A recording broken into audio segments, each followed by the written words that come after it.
Вот такой вот свист ремня идет.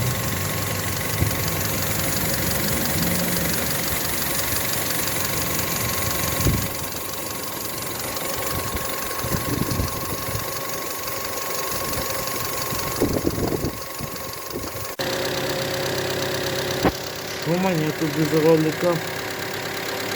Ремень снят.